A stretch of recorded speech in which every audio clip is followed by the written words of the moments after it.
Now when it comes to the Kaaba, the main point that we try to communicate is the following.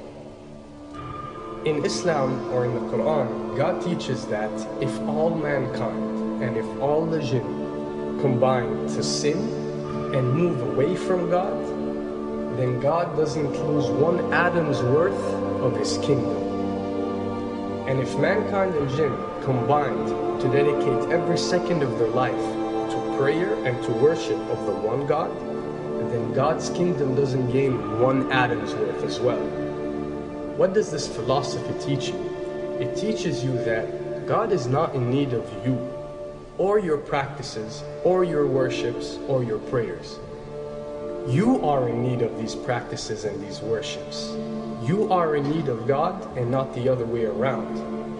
If you can understand that philosophy, then you can appreciate prayers and what they are meant to do, which is basically enlighten you. So when dealing, for example, with the Kaaba, Muslims are required to go and perform Hajj one time in their life, and it's one of the 5 pillars of Islam. Growing up, most Muslims accept this, and most of them do it without questioning, and this is the essence of belief, and this is great.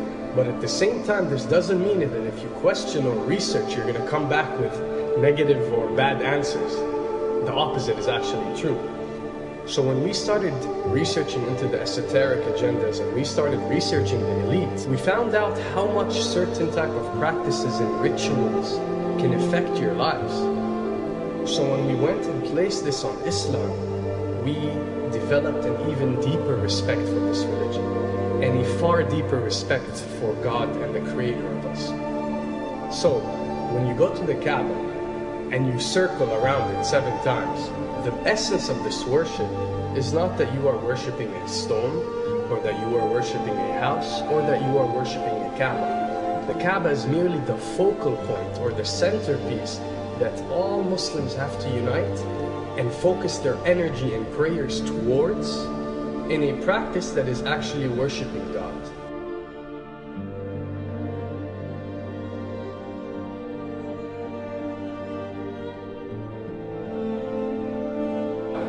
Now, going in circles counterclockwise does not break you away from time and space. But the fact that the energy of the Kaaba is the strongest energy on earth and it flows counterclockwise, by you flowing in correlation with this energy, you are uplifting yourself. You are reaching spiritual levels that you rarely do experience anywhere else on earth. And the fact that you got to do it 7 times, and we are taught that there are 7 skies or 7 samawat or 7 spiritual planes, then one can discover that each circle breaks you through a spiritual plane spiritually, so you can reach the ultimate state of wisdom and spirituality. Does this mean that only Muslims can reach this level?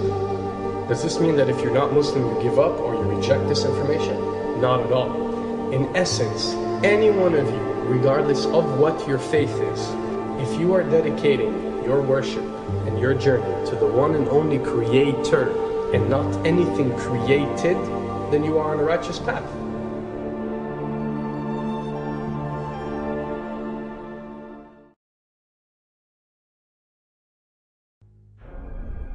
To begin with, the significance of 911.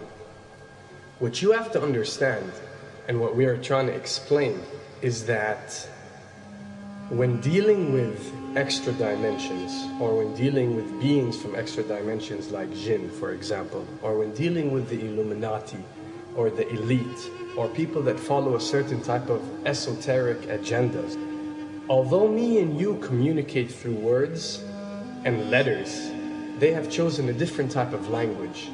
And this is a cross-boundary type of language. This is a language that goes across the boundaries, understood by all.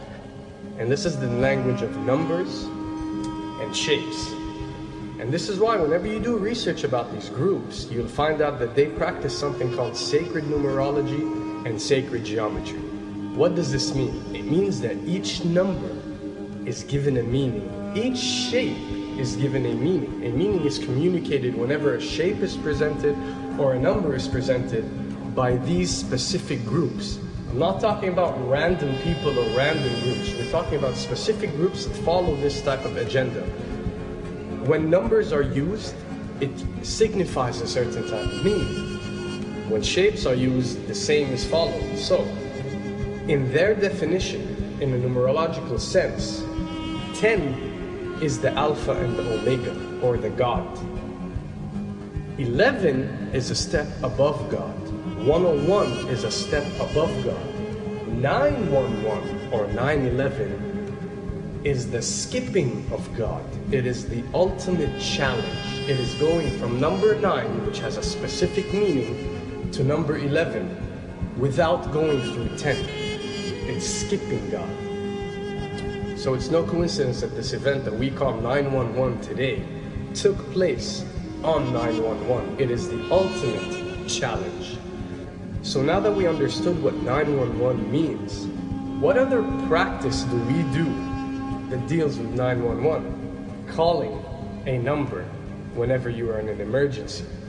Now, creating an institution that helps people whenever they are in need of help and whenever they are experiencing an emergency is fine. There's nothing against it. There's no religion, there's no logical person on earth that will tell you this is wrong. But when you understand how sinister that these elite are and the way they work on a level that's way beyond what you think. So the fact that when you're experiencing an emergency or when you are in need of help, you have to pick up a phone and dial 911, which is the ultimate numerological definition of skipping God, then you'll understand how these people work.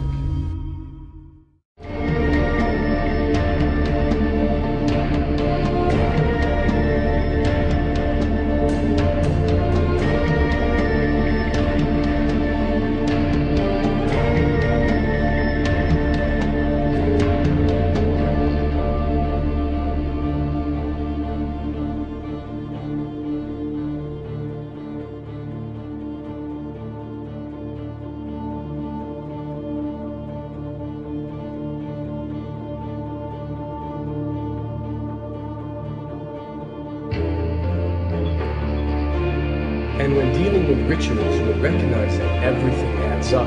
For something to be a ritual, everything has to be in place, everything has to be perfect. And my advice is, if you want to recognize that something is satanic, it has to add up in all sense. The numbers have to add up, the shapes have to add up, the event has to add up, it has to have one general meaning. The pieces of the puzzle fit perfectly. That's when we recognize when something is ritualistic or satanic.